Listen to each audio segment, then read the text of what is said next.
안녕하십니까. 안녕하세요.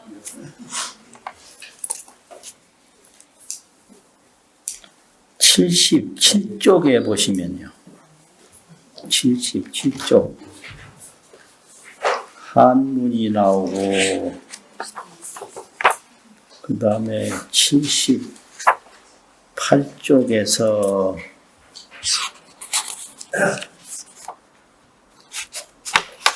80쪽까지 80쪽 위에서부터 세 번째 줄까지 한글인데 그 경문을 오늘 볼 차례입니다.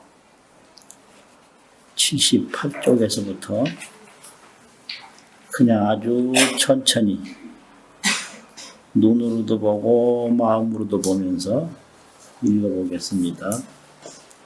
또 불자여 비유컨대 달에는 네 가지 기특한 전에 없는 법이 있으니 무엇이 넷이냐? 하나는 모든 별의 방명을 가리며 둘은 때를 따라서 찾다 기울었다 하며 셋은 영국의 맑은 물속에는 모든 그림자가 나타나며 넷은 모든 보는 이가 자기의 눈앞에 있다 하지만은 다른 분별도 없고 희롱의 말도 없느니라. 글자여 열애의 몸 달도 그와 같아서 네 가지 기특한 전에 없는 법이 있나니 무엇이 넷이냐? 이른바 모든 성문과 복각의 배우는 이와 배울 것 없는 중생들을 가리고 그들에게 마땅한 대로 수명을 보이어 장수하고 단명함이 같지 않지만 열애의 몸은 증감이 없고 모든 세계에 있는 마음이 깨끗한 중생이 우리 그릇에는 모든 그림자가 나타나고 모든 중생으로서 열애를 대하는 이는 모두 자기 앞에 계시다고 하거늘 그들의 조함을 따라서 법을 말하며 그들의 지위를 따라서 해탈을 얻게 하며 교화받을 만한 이로 하여금 부처의 몸을 보게 하지만은 연애의 몸은 분별도 없고 희롱의 말도 없으되 지으시는 이익은 모두 끝까지 이르느니라. 불자여 이것이 연애의 몸의 여섯째 모양이니 모살 마살들은 마땅히 이렇게 보아야 하느니라. 그런 내용인데요.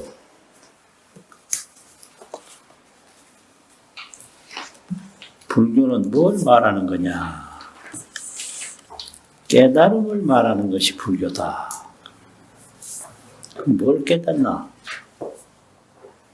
뭘 깨닫는 것이 불교인가? 이런 질문들을 많이 하게 되는데 나를 깨닫는 거죠, 나. 그럼 누가 나를 깨닫나? 내가 나를 깨닫는 것이 불교다. 그러면 깨닫는 나는 뭐고 깨달아지는 나는 뭐냐? 이렇게 생각이 돌아가거든요. 깨달음을 얻기 위해서 노력하는 나는 말생자, 나자, 생아라고 그래요. 생아.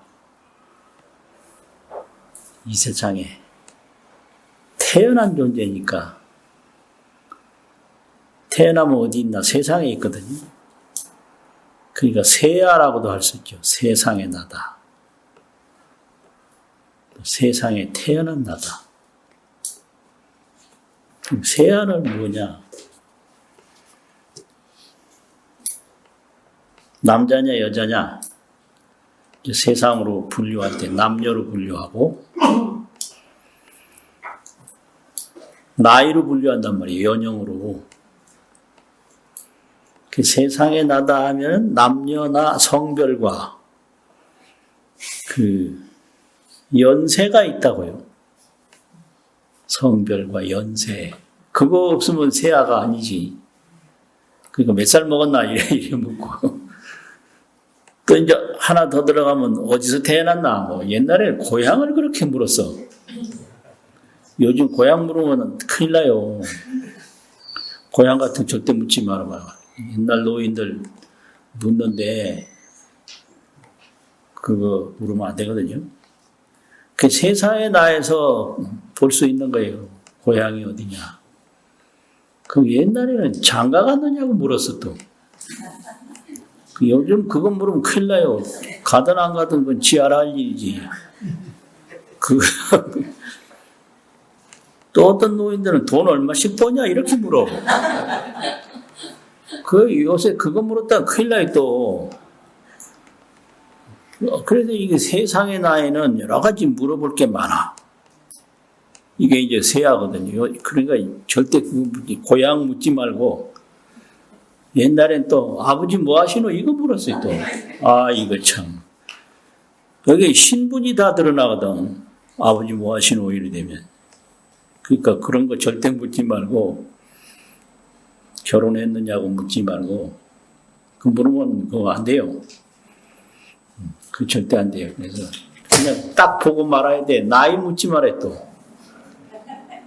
그러니까 그냥 느끼는 것이 그게 세상에 나니까 남자다 여자다 이거 느낄 거고 연세가 어느 정도 됐을 거다. 느끼면 그걸로 끝내야지. 더 알아보려고 하면 요새 개인의 인권, 개인의 권리가 아주 상승한 때라 개인의 인권에 수치감을 줄 수 있다든지 인권에 피해감을 줄 수 있다든지 이래가지고 아주 싫어하거든요.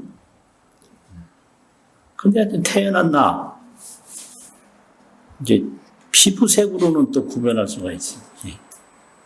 백인으로 태어났느냐, 뭐 황인으로 태어났느냐, 흑인으로 태어났느냐.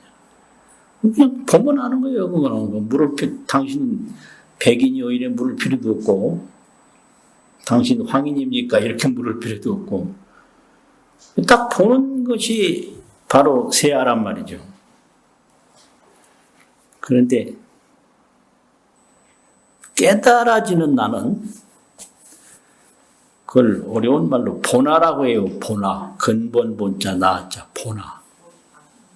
본래 나. 그래서 세아가 본아를 깨닫는 것이 불교다. 이렇게 설명을 해요. 또 생아. 생아가 세아를 깨닫는다. 태어난 나가 본래 나를 깨닫는다. 그리고 세상에 나가 법에 나, 법아. 법법자 나자. 법 그대로의 나를 깨닫는다. 그래서 태어나기 전부터 법아가 있었고 태어나기 전부터 본아가 있었는데 이 세아에 매달리고 또 생아에 매달려 살다 보니까 본래 나가 있는지 없는지도 모르겠고 또 법아가 어떻게 생겼는지도 모르겠고 전혀 알 수가 없는 거 아닙니까? 그런데 뭐 그렇다고 하자. 그러면 그 본아를 깨달았을 때 어떠냐? 또 이게 이제 나오는 거예요. 깨달음을 얻었을 때 어떤가요? 이런 질문을 해요. 첫 번째가 이제 말은 못하고 당신 깨달았느냐 이런 질문을 하고 싶은데 그런 질문 잘못했다고 혼나거든요. 왜 그걸 묻냐고. 그 혼내는 건 두 가지가 있는데 하나는 못 깨달았는데 물으니까 신경질 나서 혼내고 하나는 이게 말하기가 쉽지 않아요. 설명하기가. 그러니까 깨달은 분도 깨달으려면 잘 닦아야 하지 그 방법을 얘기하지 깨달은 내용을 얘기를 하지 않아요. 그게 아주 큰 특징이에요. 그 어릴 때 대학을 배울 때 수신이라는 말이 나와서 수신이 뭡니까 선생님한테 여쭤보니까 그 닦는 내용을 말 안 하고 잘 닦아야 한다 이렇게 대답을 하더라고. 근데 그때 너무 이게 이상하다고 했는데 나중에 보니까 그것도 일리가 있어요. 닦는 내용을 논리적으로 학술적으로 설명해 봐야 이 아이가 알아듣기 어렵단 말이에요. 그러니까 그 내용은 말하지 않고 방법만 말해요. 잘 닦아야 한다. 이렇게. 그러니까 깨닫는 게 뭡니까? 이렇게 이제 질문하면 세상에 태어난 나가 본래의 나를 깨닫는 것이다. 그렇게 말할 수가 있어요. 그러면 깨달으면 어떠하냐 할 때는 여기서부터 이제 많이 달라져요. 깨달은 분은 어떤가요? 깨달은 내용은 어떤 건가요? 이게 이제 달라져요. 그래서 불교의 교설 체계를 보면 삼승불교와 일승불교라고 해서 삼승은 성문순 영각성 보살성 그 밑에는 인승 천승 그래서 이 불교에서 최소한의 인간의 세계에는 태어나야 되고 천상의 세계에는 태어나야 된다. 지옥하기 축생에 태어나서는 깨달음을 얻기가 매우 어렵다. 그래서 인승 천승은 기본으로 하고 삼승을 얘기하거든요. 그 인승 천승 중에 성문연각 보살, 아라한 독각 보살 뭐 이렇게 삼승을 이제 중심으로 말을 하면 이 삼승은 그 깨달음에 가는 방편, 교설, 법상 이런 걸 설명하는 거예요. 그런데 일승은 그 깨달음 자체를 설명하는 게 일승이에요. 그래서 일승은 불성이라고 해요. 성이라고 하는 건 말씀이란 말이거든요. 불에 대한 말씀, 또 아라한에 대한 말씀은 성문성이고, 독각에 대한 말씀은 이제 독각 연각성이고, 보살에 대한 말씀은 보살성인데, 교라는 뜻도 되고 그 성이라는 게 수레성자가 길도자 도라는 뜻도 된단 말이에요. 그리고 따로따로 그 가는 길을 말하는 게 삼성이고 일성은 불성이에요. 불에 대한 설명이에요. 부처님 깨달은 분. 그런데 이제 화엄경은 이 불에 대해서 직접 말한 게 두 군데인데 부처님이 처음으로 정각을 이루시니서부터 출발한단 말이에요. 화엄경 제1권이. 그러면 그 제1권을 수록한 품이 세주묘원품이에요. 그 세주묘원품은 불을 어떻게 설명하느냐면 세주들이 나와가지고 세주 어느 신장 쭉 나와서 내가 부처님을 보니 부처님이 이렇다. 자기에게 보여진 부처님의 내용을 설명하는 것이 그게 해탈문이고 자기에게 볼 수 있는 내용이 해탈인데 그 해탈문이고 내가 보기에는 부처님은 이런 분이다. 이렇게 돼가지고 각자 해탈문을 얻은 세상의 주인들이 나와서 열애를 쭉 설명하는 부분이 이게 세주 묘원품이에요. 세주가 나와서 묘한 내용을 아주 장엄스럽게 설명하고 있다. 이건 열애를 설명하는 거예요. 그리고 이제 제일 끝에 가면 보현보살도 나와요. 보현보살이 볼 때 이렇게 된 분이 열애다. 그래서 온갖 분들이 나와가지고 열애의 깨달음을 설명하는 것이 세주묘원품이에요. 이제 그 다음에는 그런 깨달음을 얻기 위해서 어떤 내용을 닦았나, 그 닦는 내용을 설명하는 것이 무슨 보살행, 십지품, 또 십정품, 십인품, 앞에 이제 십주품, 십주, 십행품, 또 십회양품, 십지품. 이거는 이런 내용을 닦아서 열애가 됐다. 그 닦는 과정을 통해서 열애를 설명해요. 열애가 이런 걸 닦았기 때문에, 십주행을 닦았기 때문에 열애가 됐고, 십행행을 닦았기 때문에 열애가 됐고, 또 십회양행을 닦았기 때문에 열애가 됐고, 십지행을 닦았기 때문에 열애가 됐다. 이렇게 돼가지고 이제 어디까지 오느냐면 열애 출현품까지 와요. 이런 거는 다 닦아서 열애가 출현했다, 나왔다. 그러면 거기는 누가 말하느냐? 보현보살밖에 말 안 해요. 열애 출현에 대한 것은 열애와 가까운 보현보살이 혼자 설명하는 것이 열애 출현품이거든요. 그러면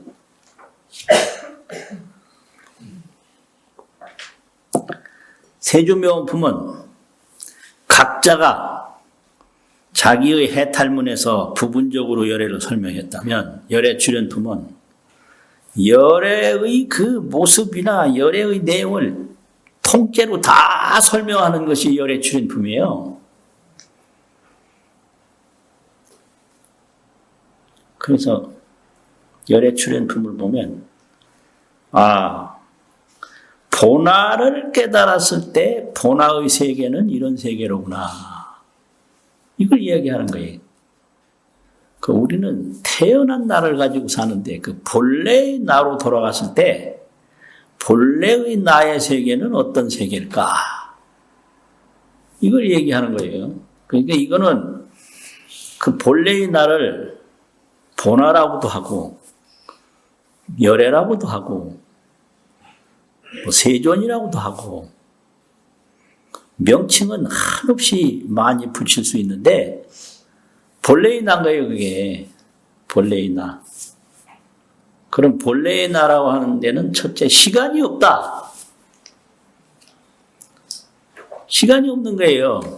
그러니까 이게 시간은 전부 세상을 보는 생각으로 느끼는 거예요. 시간이라는 것은. 그러니까 과거다 미래다 하는 것도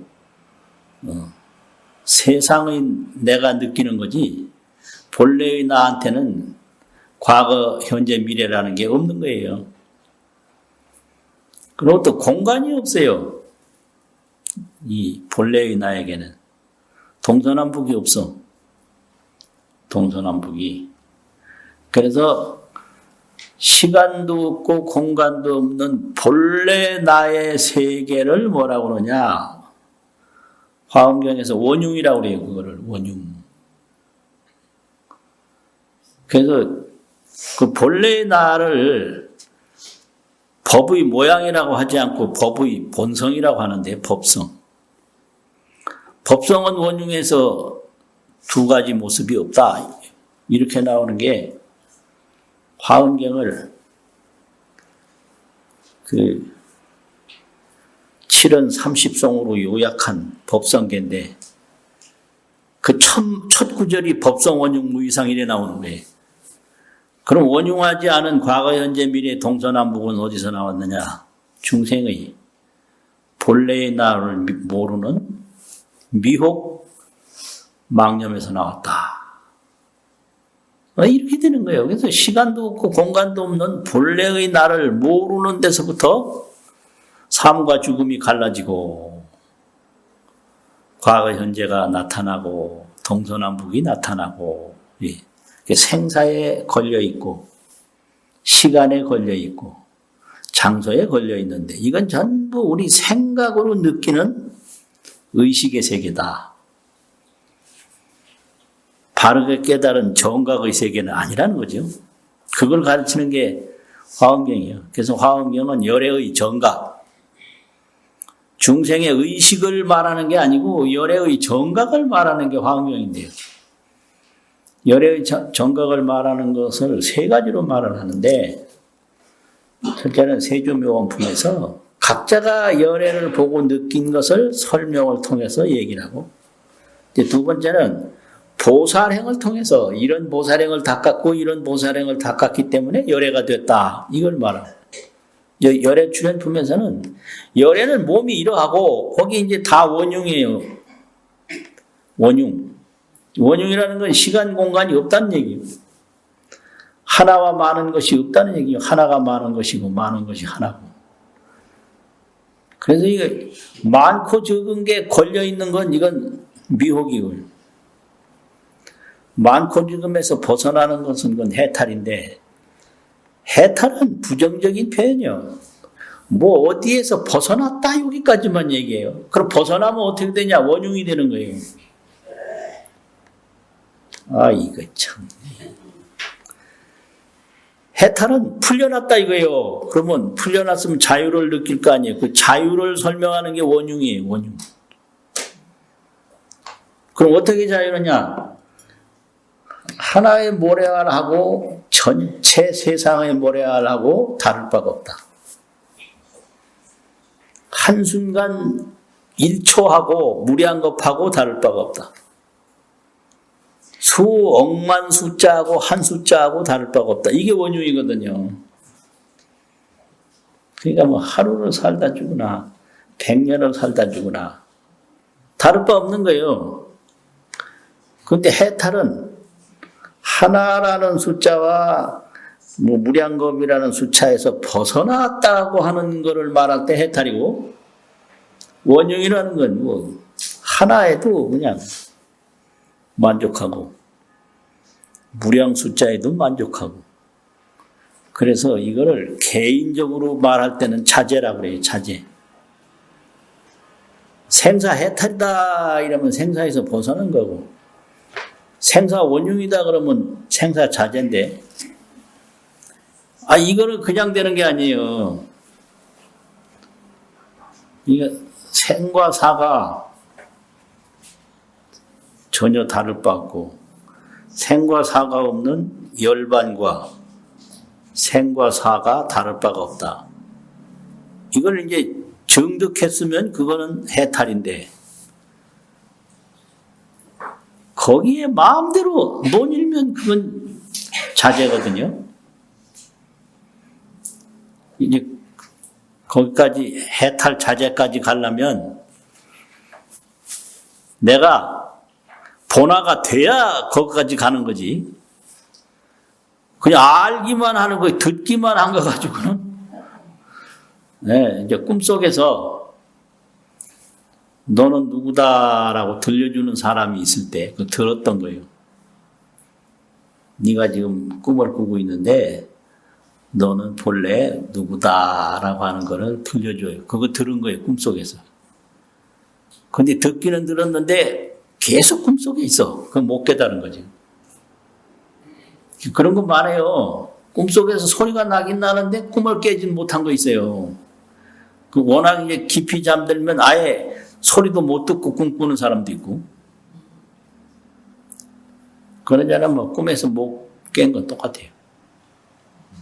그러니까, 오늘 여기도 그 깨달은 본화의 세계를 지금 설명하고 있는 거예요. 본래 나는 어떠한가? 그걸 열애라고 하는데, 그 본화를 깨달았으면 그걸 열애라고 한단 말이죠. 그럼 그 세계는 어떠한가? 그런데 화엄경은 참 묘하게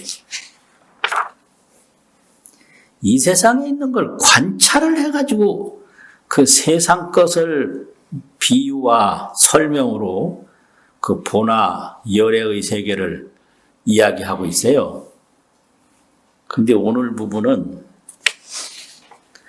달을 가지고 보나의 세계를 설명해요. 달. 그럼 달에는 네 가지 기특하고 미증류한 것이 있다. 이렇게 이걸 관찰했어요. 달에 대해서. 미증류라는 것은 아주 처음 있는 일이다. 달에게만 있는, 다른 데는 아무것도 없고 달에게만 있는 특이한 내용이 달에게 있다 이거거든. 그 네 가지 기특, 네 가지 미증류. 그 월륜이다. 월은 달바퀴니까 달이죠. 비유하건대 달바퀴가 네 가지 기특하고 미증류한 법이 있는 것과 같으니 이게 하등이 의사요 무엇이 넷이냐. 일자는 첫째는 이 한문 보면 제1은 이래도 되고 또 일자는 이자는 이게 막 같이 써요. 그러면 이건 순서예요. 첫째는 영패 일체 성숙광명이요. 월륜 광명이 달바퀴의 그 광명이 환히 밝고 뚜렷해서 모든 성숙은 별인데 별빛을 광명이죠. 별빛을 영패한다. 그 별빛의 밝음을 이 밝을 영자인데 가려버린다 이거죠. 달이 하나 나타나면 별빛이 다 가려버려서 별빛이 안 보여. 달에게 그런 게 있다 이거예요. 보름달이 확 나타나면 보름달만 보이지 그 잔잔한 별빛이 안 보이는 성격이 있다. 이걸 달에서 관찰한 거예요. 둘째는 이자는 수축어 시하야. 수축은 따라서 거기에 의지해서 이 말인데요. 따를 수, 따를 축. 때를 따라서 시현 휴영이요. 휴는 이건 이지러질 휴. 이지러져서 까부러져서 줄어들었다. 이게. 영은 꽉 찼다. 이게. 그럼 달에는 휴영을 시연한다. 나타내 보인다. 어떤 때는 이지러져 가지고 초생달, 반달, 그냥 부분만 보이고 어떤 때는 환하게 그냥 완전하게 꽉 찬 달을 보이고 이런다는 거죠. 휴와 영. 부분만 보이기도 하고 온전하게 꽉 차게 보이기도 하고 이게 또 달이라는 거예요. 아, 이걸 가만히 관찰해서 열애를 설명한다는 게 이거 아주 아이디어가 참 좋아요. 달은 하나인데 어떤 때는 초생달이고 어떤 때는 보름달이고 어떤 때는 금음달이에요. 그냥 안 보여 아무것도. 그런데 달은 항상 있거든요. 금음달 보일 때도 있고 보름달 보일 때도 있고 초생달 보일 때도 있고. 그게 열애라는 거죠.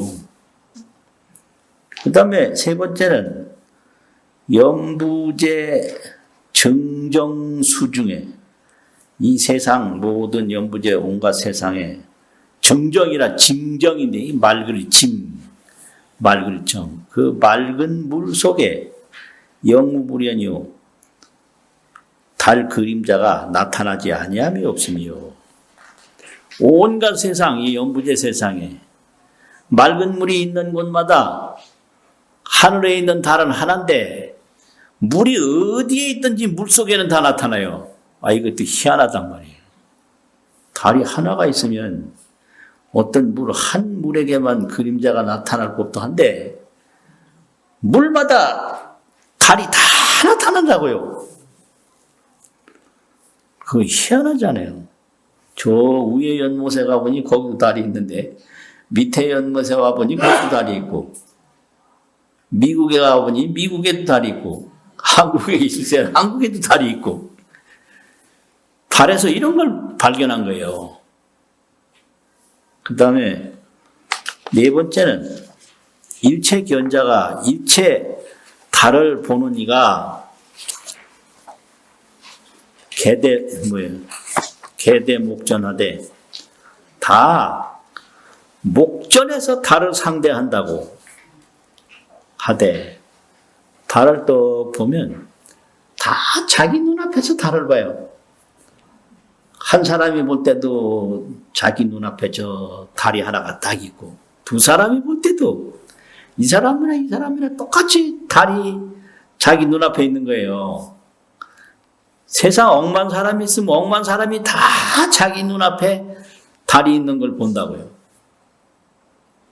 그러면 그 달이 이 사람한테 쫓아가고 저 사람한테 쫓아가고 그런 게 아니고 달은 가만히 있는데도 사람 눈에 다 달이 자기 앞에 있는 걸 본다. 이제 이거를 발견한 거죠. 근데 2차 원류는 다른 사람이 다 자기 목전에서 상대를 하되 이 달 바퀴는 무유분별하며 이 사람에게 보이고 저 사람에게 보이고 이 사람에게 안 보이고 그런 분별이 없다는 거죠. 분별이 없으며 무유실론이니라. 실론, 쓸데없는 말이 없다. 이 실론이라는 건 쓸데없는 말이에요. 쓸데없는 말이 뭐냐. 세상 언담이 다 쓸데없는 말이에요. 이게요. 부귀영화라는 것도 쓸데없는 말이고 고하빈천이라는 것도 쓸데없는 말이고 생사윤회라는 말도 쓸데없는 말이고 이건 다 세상의 관념이 만들어낸 상식이지 본래 나에게는 부귀영화가 없어요. 고하빈천이 없어요. 또 이게 무슨 남녀노소가 없어요. 이 남녀노소도 세상 상식으로 보는 거고 부귀영화도 그렇고 전부 그런 건데 미혹해서 쓸데없는 거 구하다가 쓸데없이 죽는 거죠. 그걸 미혹 범부라고 그래요. 이 범부가 구하는 거 얻어봤댔자 아무 부질없는 건데 그거 구하다 죽어요. 인사에서 구하던 거 죽을 때 보면 다 부질없는 거예요. 죽어보지도 않고 왜 이따구 소리를 하고 왔는지. 어느 순간에 딱 죽음이 가까이 왔다 느끼니까 이 세상에서 뭐 잃은 것도 있고 뭐 얻은 것도 있다. 이거 아무 소용이 없어요. 이거. 근데 그거 구하다 죽어. 뭐 아무것도 소용없어요. 무슨 학력이니 뭐 빈부니 뭐 이런 노손이 남녀니 죽는 순간에 남녀가 어디 있고 빈부가 어디 있어요. 가난하고 부자가 어디 있고 고학력 저학력이 어디 있고 아무 소용이 없는 거예요. 근데 그 소용없는 거 구하다가 가는 거예요. 근데 하나 버리지 못하는 거는 구할 구 마음심. 이 구심을 못 버려. 구심.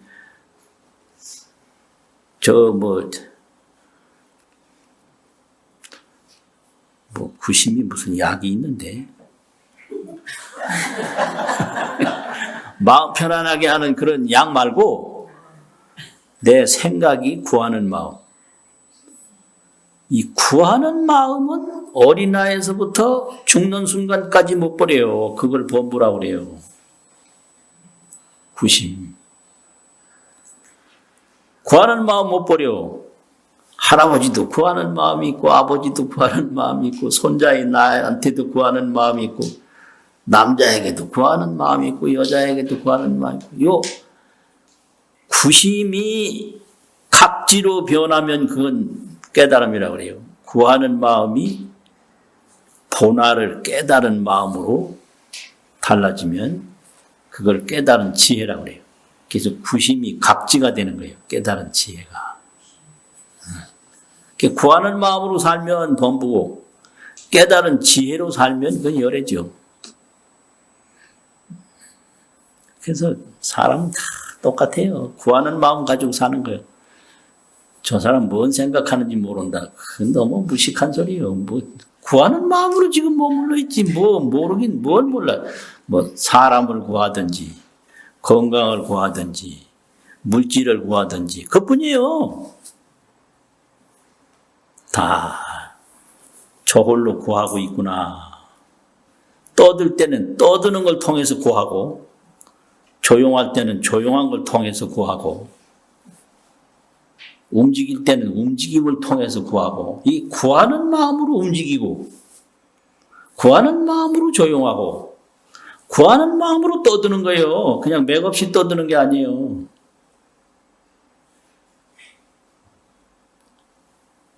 그러니까 점잖은 놈도 그 점잖은 걸 통해서 구하고 있는 거예요, 지금. 막 그냥 시끄러운 놈도 시끄러운 걸 통해서 지금 구하고 있는 거예요. 인간이란 그런 거예요. 그래서 알고 아주 간단해요. 저 왜 저러지 있죠. 저런 방법으로 구하고 있잖아. 그렇게 분명히 알면 사람 파악 끝난 거예요.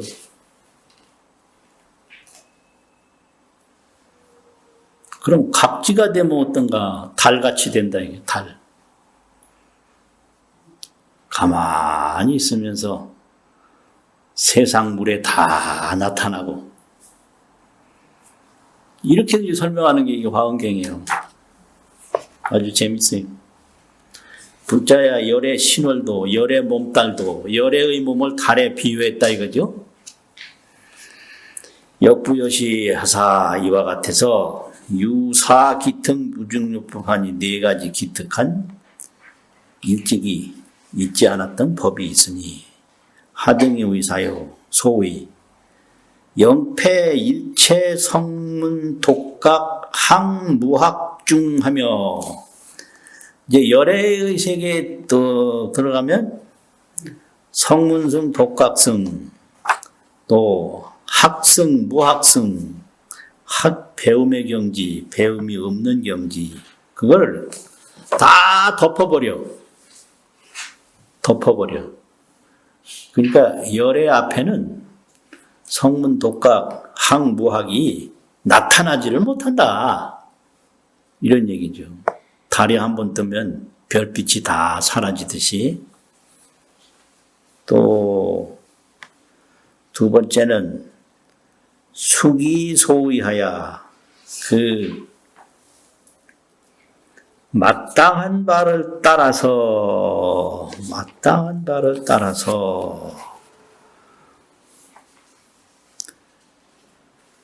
시현 수명하여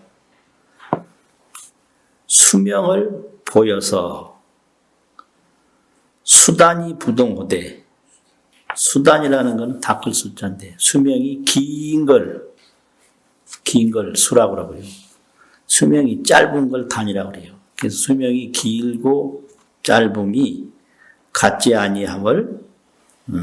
아니하되 요게 이제 뭐냐면 열애가 어떤 곳에서는 80세로 나타나고 수명이 어떤 곳에서는 50세로 나타나고 어떤 곳에서는 100세로 나타나고 어떤 곳에서는 1000세로 나타나고 이걸 말해요. 그래서 그 세계의 사람들이 가장 느끼는 수명으로 나타난다. 이걸 이 시현 수명이라고 수명을 시현한다 이런 얘기죠. 시현. 서가모니가 80세를 보였다라는 것은 이 사바세계에는 80세 정도가 가장 알맞는 수명이다. 그렇기 때문에 80세로 나타났다. 이런 걸 말해요. 그럼 이거는 이제 뭐냐면은 다른 수명이 없는데 어떤 데는 초생달이라 이건 수명이 짧은 걸로 나타나는 열애다 이 말이죠. 어떤 건 보름달이다. 이거는 이제 수명이 아주 긴 걸로 나타난다. 어떤 건 금음달이다. 아예 수명이 없는 걸로 이제 수명 자체가 없어. 열애가 나타나는 수명이 그 달이 여러 가지 모양을 보이는 거와 같다. 이게요. 그래서 시간이 없는 거예요, 이게. 시간이 없는데 시간은 생각으로 느끼는 거예요. 그래서 이게 시간, 공간, 몸에서 해탈하면 그건 해탈인데 해탈한 다음에는 원흉이고 원흉이 개인적으로 나타날 때는 자재고 이래요. 그래서 해탈만 하면 어떻게 해탈했나? 원흉으로 해탈한다. 그럼 원흉은 어떻게 나타나나? 자재로 나타난다. 그래서 이제 본화를 또 깨달아가지고 생사에서 해탈을 했단 말이에요. 그러면 해탈한 경지가 원흉이니까 지금 금음달처럼 아무것도 안 보이는 거기에도 자제하고 보름달처럼 환하게 보이는데도 자제하고 초생달처럼 아주 쪼맨한 모습, 쪼맨한 말이 뭔 말인가? 조그마한 모습으로 나타나는 것도 자제하고 막 그러면 돼요.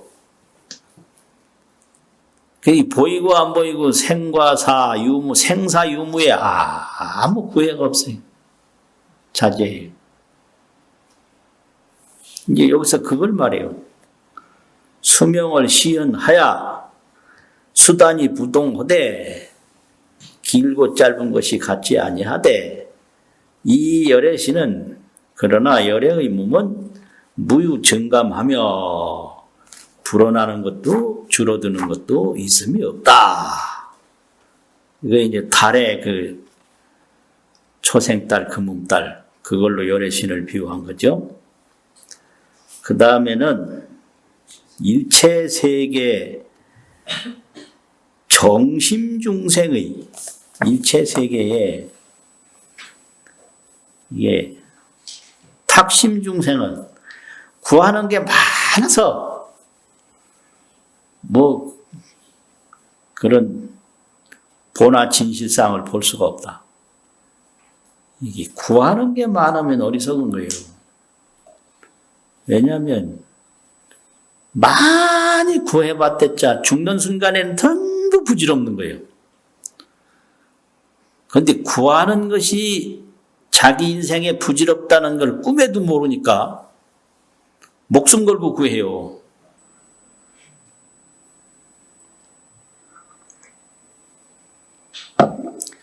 구해서 얻는 것이 얼마나 좋은데 저런 소리를 법상에서 하고 있나 이렇게 생각할 수도 있어요. 그건 진짜 어리석은 사람이에요. 예? 구해봤댔자 죽음을 맞이할 때 전부 부질없다니까요. 그러니까 부질없는 걸 꿈에도 모르니까 구하다 죽는 거죠.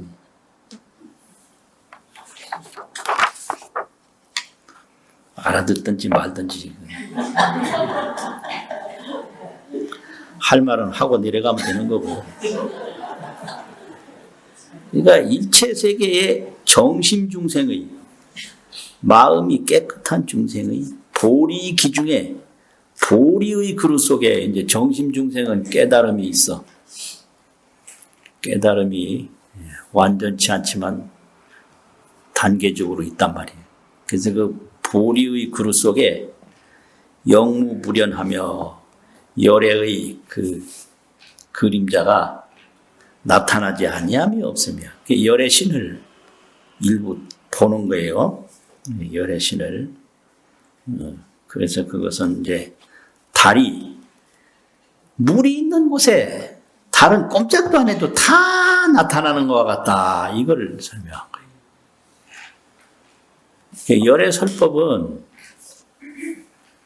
또 보이면 이게 이제 설법인데 시상설법이라고 보일시 형상상 시상만 떡 해도 설법인데 이걸 다른 말로 하면 우이광이라고 돼요. 위험스러울 위자 빛광자 우이광을 또 보이는데 우이광을 만드는 우이광이 아니고 그냥 저절로 우연스러운 광명이 나와 저절로 뭐 잘 보이려고 하는 게 전혀 없어요. 달이 뭐 잘 보이려고 해서 물마다 다 비치는 게 전혀 아니다 이거예요. 전혀 아니에요. 이제 그렇게 돼가지고 물이 있는 곳에 달이 다 비친다. 근데 그 달은 꼼짝도 안 한 가운데 다 비치듯이 열애가 무슨 요동을 치고 뭘 조작을 하고 그런 게 아니다 이게 그냥 그 자체로서 마음이 깨끗한 중생에게 다 보여진다 이거죠. 그래서 내 스스로가 힘이 딱 생기면 일부러 뭐를 안 해도 다른 사람들이 자기 생각만큼 다 느껴요. 그게 열애가 설법하는 내용이고 열애가 형상을 보이는 내용이다. 이런 말이죠. 그 다음에 이제 네 번째는 일체중생이 유첨대자는 첨대한다. 이게 보이고 상대한다 이 말이거든요.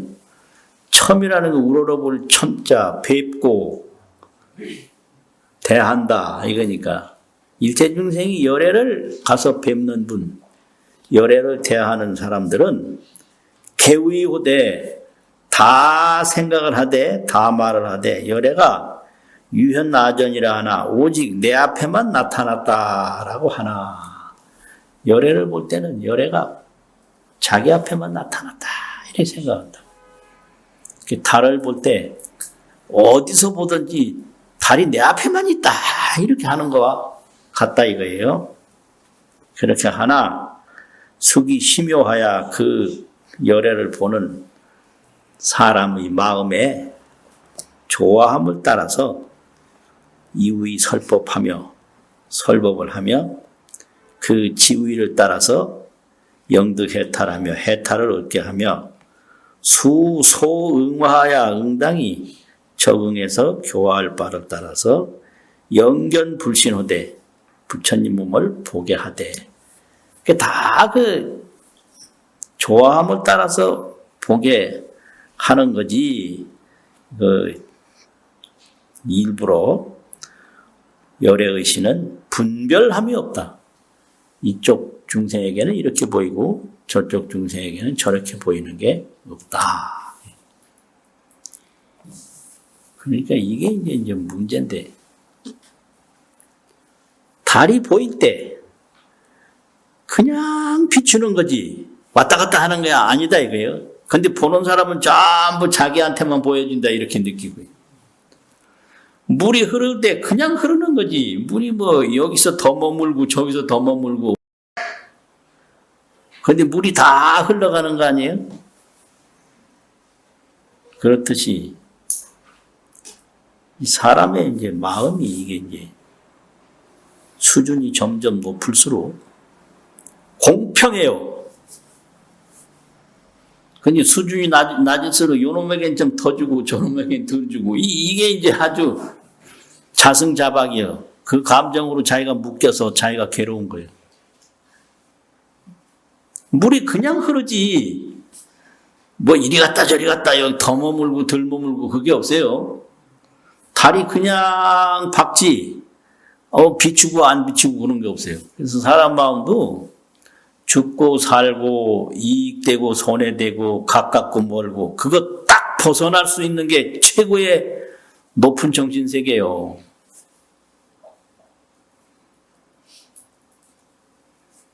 그렇게 되면 뭐 보살인데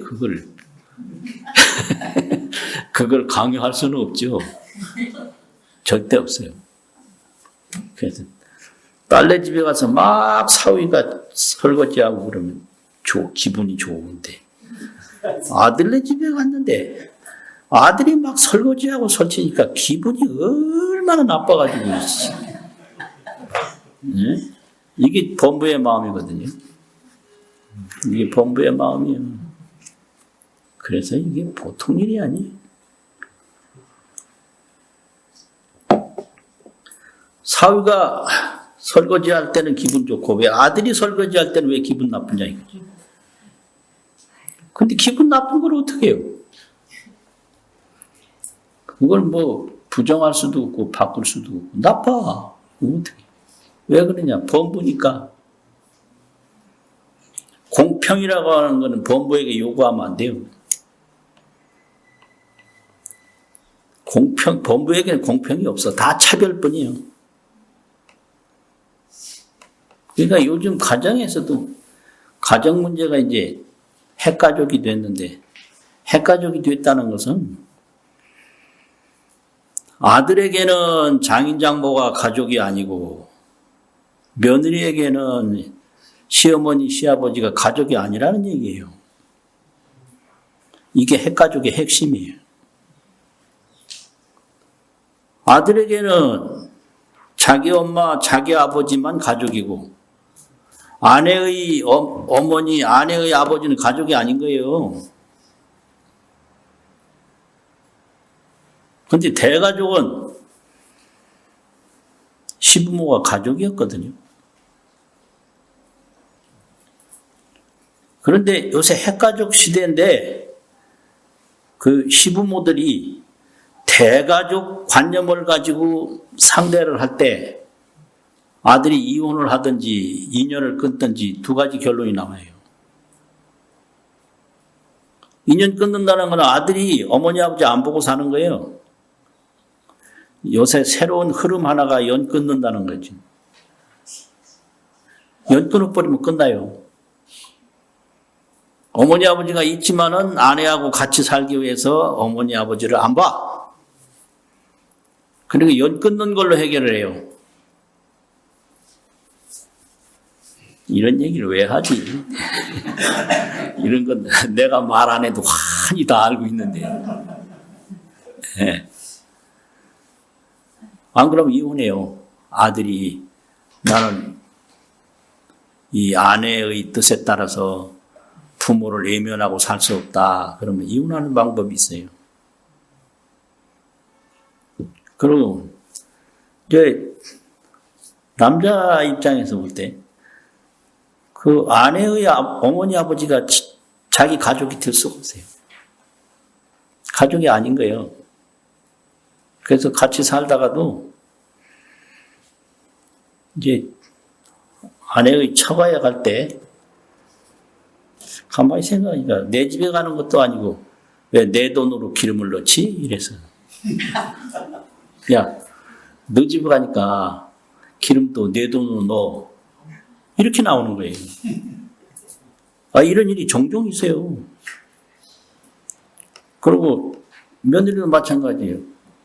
네 집에 가니까 네 돈 써. 왜 나보고 기름 넣으라고 그래? 이렇게 나오는 거예요. 그래서 이런 문제로 이혼하는 부부도 상당히 많아요. 근데 내가 경만 보는 사람이 그거 어떻게 하냐 이런 생각을 그런 사연이 인터넷에 얼마나 많이 올라오는지 말도 못해요. 그래서 인터넷을 보고 하지 내가 뭐 해, 내가 결혼을 해봤나 뭐 어떻게 알아요 그거를.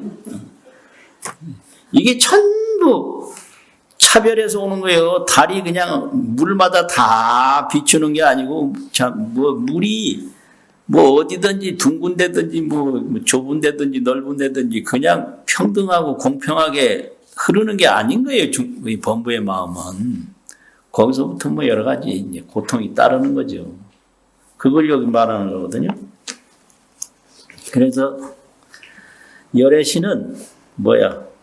무유분별하며 분별이 없으며 또 쓸데없는 말이 없어서 소작 이익이 짓는 바 이익이 개득 구경하나니라. 무엇을 하든지 그게 완전한 게 돼요. 더 부족한 것이 없이 아주 극치가 된다. 극치란 말을 화엄 소가들은 이게 현묘할 현자, 지극할 극자, 현극이란 말을 쓰는데요. 현극. 그 더 이상 뭐 모자라는 게 없다. 그래서 열애는 손 한 번 이렇게 들어도 이게 아주 공덕의 극치가 되지. 여기 부족한 게 없다 이거예요.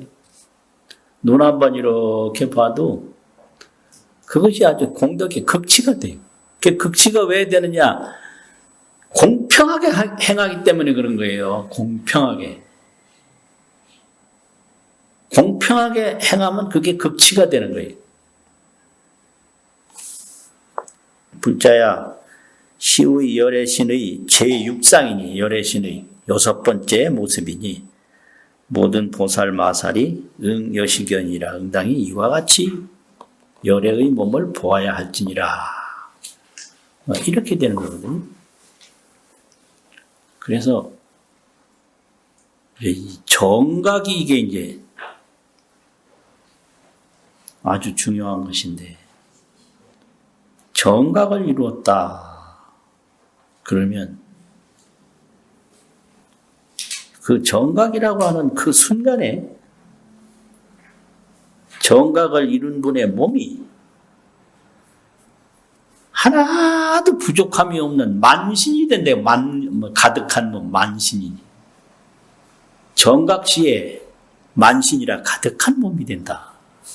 이 가득한 몸이라고 하는 게 이 본아에는 차별이 없기 때문에 본래의 나에는 그냥 그 몸이 전체 몸이 되는 거예요. 그래서 그걸 깨달은 몸을 정각열애의 원만보신이라고 하는 거예요. 정각열애에게는 원만한 그런 몸이 있다. 그걸 정각을 통해서 얻은 몸이라 그걸 정각의 보답으로 원만한 몸이 되어버렸다. 그런데 이제 깨닫지 못했을 때는 분별 미혹으로 사니까 요건 크고 요건 작고 이건 보이고 안 보이고 이 만신이 될 수가 없어요. 전부 별신이지. 차별된 몸이다 말이에요. 근데 언제 그런 만신이 되냐? 깨닫는 순간에 만신이 돼요. 본래 정각이 깨달은 게 본래 본아를 깨닫고 본래 본신을 깨달은 거기 때문에 본신을 깨닫는 순간에 바로 내 몸이 만신이 되고 내 생각이 각지가 된다 이거죠. 거기서 이제 비유로 말하는 게 그런 건데, 꿈에는 꿈에 인식이 있다. 이걸 몽식이라고 하거든요. 꿈몽자, 지식이라는 식자. 꿈에 보잖아요. 그게 몽식이에요. 또 꿈에 뭐 경험을 하잖아요. 어디 가기도 하고. 그게 몽식이란 말이에요. 근데 꿈에서 딱 깨면 몽식은 사라져요. 그 다음에 무슨 식이 나타나느냐? 의식이 나타나는 거죠, 의식. 그래서 꿈에는 몽식이 있고 평소에는 의식이 있다. 이거죠.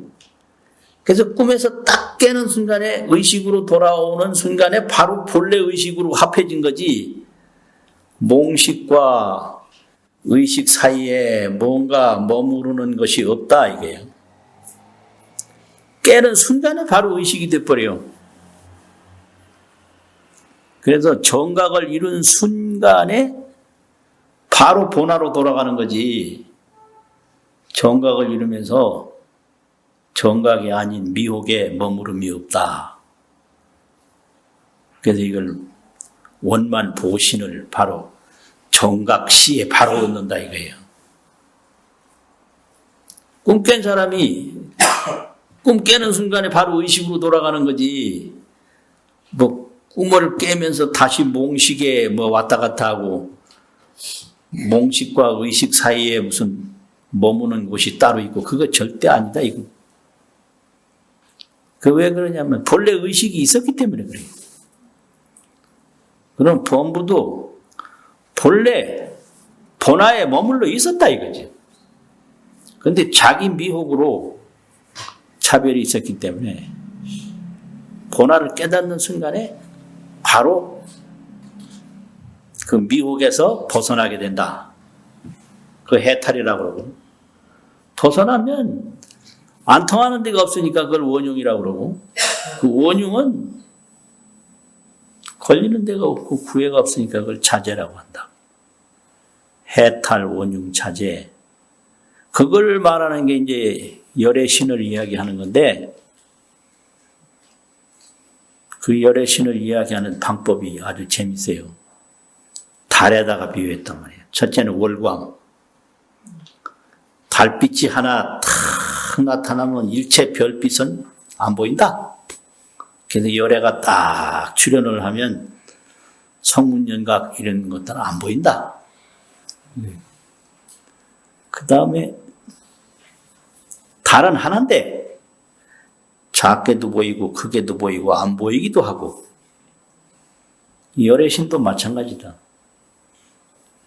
금방 돌아가시는 일도 있고 또 오래 머무는 일도 있고 아예 대통지성불이 이 세상에 나타날 때 10급 동안 열애가 없더래. 10급 동안.